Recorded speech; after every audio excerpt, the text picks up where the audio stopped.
بسم اللہ الرحمن الرحیم۔ آج میں آپ کو نبی کریم صلی اللہ علیہ وسلم پر درود شریف پڑھنے کے چند فضائل پیش کروں گی۔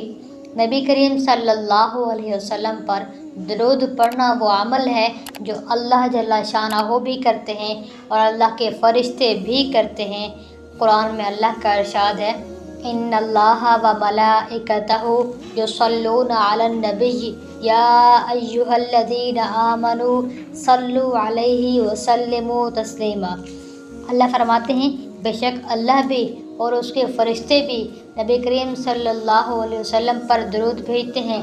اے ایمان والو، تم بھی نبی صلی اللہ علیہ وسلم پر درود بھیجو۔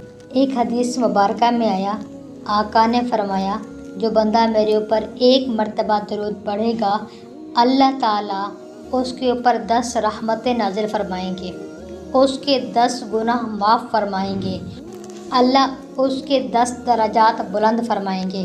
سبحان اللہ۔ اگر کوئی بندہ کچھ لکھ رہا ہے اور لکھتے ہوئے نبی کریم صلی اللہ علیہ وسلم کا اسم گرامی آ جائے تو ساتھ اس نے لکھا صلی اللہ علیہ وسلم، تو نبی کریم صلی اللہ علیہ وسلم نے فرمایا، جب تک اس کتاب میں میرے نام کے ساتھ درود لکھا رہے گا تب تک ایک فرشتہ اس کے لیے استغفار کرتا رہے گا۔ سبحان اللہ۔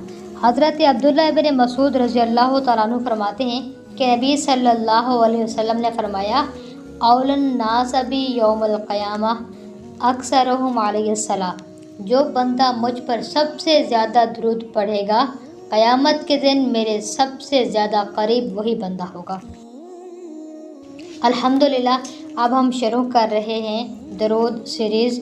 انشاءاللہ آپ بھرپور ساتھ دیں گے، سنتے رہیے گا درود شریف کے عجیب و غریب فضائل، حیرت انگیز فوائد۔ میری باتیں سننے کا شکریہ، مجھے دعاؤں میں یاد رکھیے گا۔